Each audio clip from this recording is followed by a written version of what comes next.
আমি জানি ঝিলিক এই বাড়িতে এসেছে।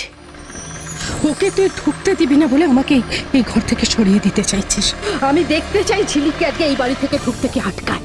আমি দেখবো কে আটকায় ঝিলিককে ঘরে ঢুকতে, আমি দেখবো। আমি নাটক করছি না মা, ও এখানে সত্যি আসেনি। ও আসলে তো আমি তোমাকে ওর সঙ্গে দেখা করার জন্য আটকাবো। তুই মিথ্যে কথা বলছিস। ঝিলিক এসেছে, আমাকে লক্ষ্মী বলেছে। ঝিলিক এসেছে, হ্যাঁ, লক্ষ্মী বলেছে। আমি তোর কথা মানি না, আমি মানি না তোর কথা। মা, উনি যদি তোমাকে বলে থাকেন তাহলে উনি ভুল বলেছেন।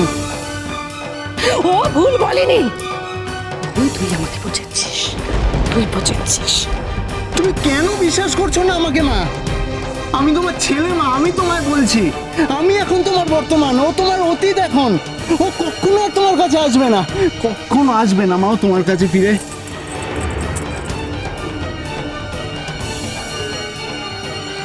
আমাকে একবার বিশ্বাস করো মা, মা প্লিজ। আমি ঝিলিকের মতন তোমাকে ঠকাবো না মা। ও কখনো তোমার কাছে আসবে না মা, কখনো না।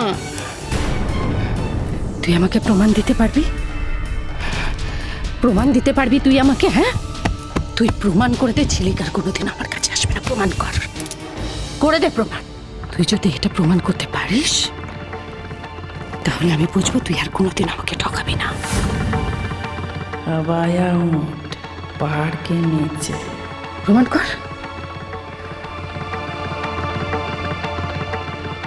হ্যাঁ মা, আমি তোমাকে প্রমাণ করে দেব যে ঝিলিক কখনো তোমার কাছে আসবে না। দে প্রমাণ করে, দে প্রমাণ করে। আমি মেনে নেবো যে ঝিলিক আর আমার কাছে কোনোদিন আসবে না।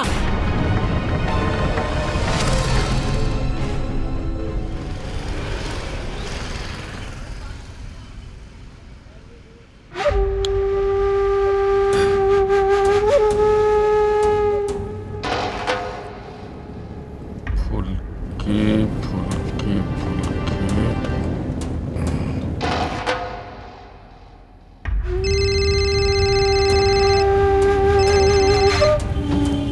হ্যাঁ বলুন। তুমি কোথায়? আমি আমি এই তো নার্সিংহোমে ঢুকছি। কেন বলুন তো, কিছু কি হয়েছে? শোনো, নার্সিং হোমে ঢুকে দেখবে যে অ্যাকাউন্টেন্ট বাবু এসছে কিনা। আর যদি না এসে থাকে এক্ষুনি ডেকে পাঠাবে 10 মিনিটের মধ্যে, আর্জেন্ট। হ্যাঁ, কিন্তু কি হয়েছে বললেন না তো? আপনাকে এত টেনসড শোনাচ্ছে কেন? বলবো। নার্সিং হোমে গিয়ে সব কিছু বলছি, তুমি ওখানেই থাকো।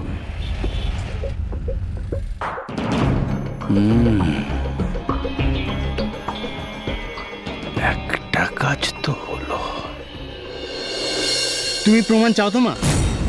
ঠিক আছে, আমি তোমাকে প্রমাণ দেব। আমি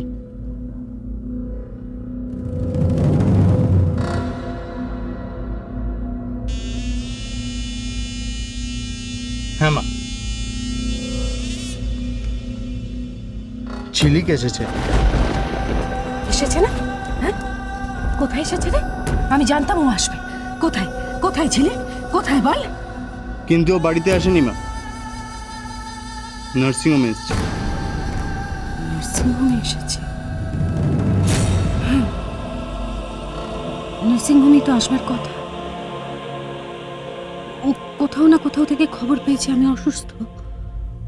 ও ভাবছে যে বাড়ির লোক মনির চিকিৎসাটুকু হয়তো করাবে। ও যেরকম আমার কিছু হলেই সঙ্গে সঙ্গে ও ভাবছে আমি নার্সিংহোমে ভর্তি। দেখেছিস রিন্টু? হ্যাঁ, দেখেছিস তুই ওর আমার প্রতি কত টান? ও সোজা নার্সিংহোমে ছুটে গেছে। দেখ দেখ। হ্যাঁ মা, তুমি ওর সঙ্গে দেখা করবে তাই তো? আমি যাবো নার্সিংহোমে। চল চল। ঠিক আছে মা, আমি তোমাকে নার্সিংহোমে নিয়ে যাব। আজকে আমি তোমাকে প্রমাণ করে দেব যে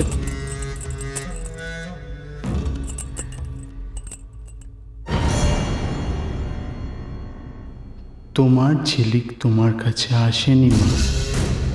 রিন্টু, রিন্টু তুই আমাকে নার্সিংহোমে নিয়ে যাবি? হ্যাঁ হ্যাঁ, নিয়ে যাব। চল। লক্ষ্মী লক্ষ্মী লক্ষ্মী লক্ষ্মী, আমি নার্সিংহোমে যাবো। আমার নার্সিংহোমে যাবো। আমি भी যাবো আপনার সাথে। বাবু আমি যাব কি? হ্যাঁ আপনিও চলুন। মাম্মি আপনি বরং বাড়িতেই থাকুন। হ্যাঁ হ্যাঁ এডি, তুমি বরং তাড়াতাড়ি নার্সিংহোমে চলে যাও।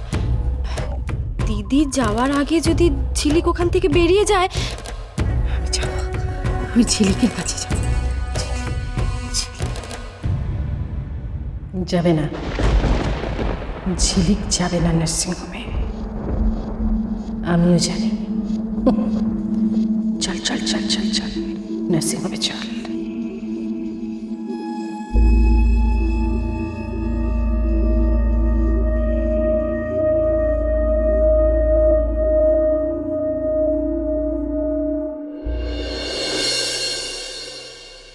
কি বলছেন আপনি? তবে আর বলছি কি, ব্যাপারটা কিন্তু দারুণ হবে। সব যদি ঠিকঠাক চলে তাহলে কিন্তু প্রতিমা রায়চৌধুরী তাহলে এবার পাগল হলেন বলে। আপনাদের ওই আয়া হঠাৎ করে এই বুদ্ধিটা দিয়ে আমাদের কাজটা কতটা সহজ করে দিল বলুন তো। সে আর বলতে, রিন্টু ভাবছে এরপর থেকে দিদির মাথা থেকে ঝিলিকের ভূত নেমে যাবে, কিন্তু এরপর দিদির মাথায় ঝিলিকের ভূত আরো বেশি করে বসবে। কিন্তু যারা বুঝছে তারা তো এই ঘরে বসে এরপরে কি হবে সেই প্ল্যানটা ভাবছে। আস্তে আস্তে, আমাদের কিন্তু খুব সাবধানে খেলতে হবে। দিদি যদি একবার ভালো হয়ে যায় তাহলে কিন্তু আমাদের সব প্ল্যান। কি তুমি পারবে তো? আপনি একদম চিন্তা করবেন না বাবু, এত বড় একটা মহৎ কাজ আর আমরা এতটুকু কন্ট্রিবিউট করতে পারবো না? আমি সব সামলে নেব। আসতে পারি? অখিল বাবু, আমি তাহলে ওদিকটা সামলে নিই, আপনি বরং এই দিকটা সামলে নিন।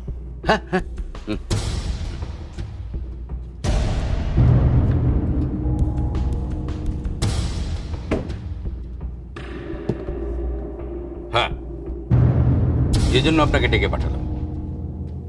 দিদি নার্সিংহোমে আসছে। ম্যাডাম, কখন? কেন, ওনার কি বাড়াবাড়ি কিছু? বলতে পারি, আমরা সেই জন্য সাইকিয়াট্রিস্ট কনসাল্ট করেছি। কি বললেন সাইকিয়াট্রিস্ট? দেখুন, আপনাকে একটা ছোট্ট মিথ্যে কথা বলতে হবে। ওই যে মিথ্যে কথা মানে ওই বাচ্চাদের যেমন ভুলিয়ে রাখা হয় না, মানে একটা সাইকিয়াট্রিস্ট নিজেই বলেছে আর কি। আসলে উনি ওই দিদির ওপরে একটা শক থেরাপি অ্যাপ্লাই করতে চান, তাতে যদি দিদির কিছু ভালো হয়। আসলে আমরা তো সবাই চাই দিদি আবার সুস্থ স্বাভাবিক জীবনে ফিরে আসুক, তাই না? কি মিথ্যে বলতে হবে স্যার? ম্যাডামের জন্য এটুকু আমি করতে পারবো না? আপনি খালি বলবেন ঝিলিক নার্সিং হোমে এসছিল, তারপরে চলে গেছে। এতে ম্যাডামের লাভ হবে? হ্যাঁ, ওই ডাক্তারবাবু তো দিদিকে স্টাডি করে, তাই। ঠিক আছে স্যার, ম্যাডামের ভালো হলে এই মিথ্যেটা আমি বলবো, এটা কোনো ব্যাপার না। হ্যাঁ, আপনি আমাদের যে কি উপকার করলেন কি বোঝাবো আপনাকে। আর শুনুন, দিদি কিন্তু আপনাকে প্রশ্ন করতে পারে। তা দিদি যদি প্রশ্ন করে তাহলে আপনি কি বলবেন সেটা কিন্তু আপনার জেনে রাখা দরকার। দিদি আপনাকে প্রশ্ন করতে পারে যে ঝিলিক যখন নার্সিং হোমে এসেছিল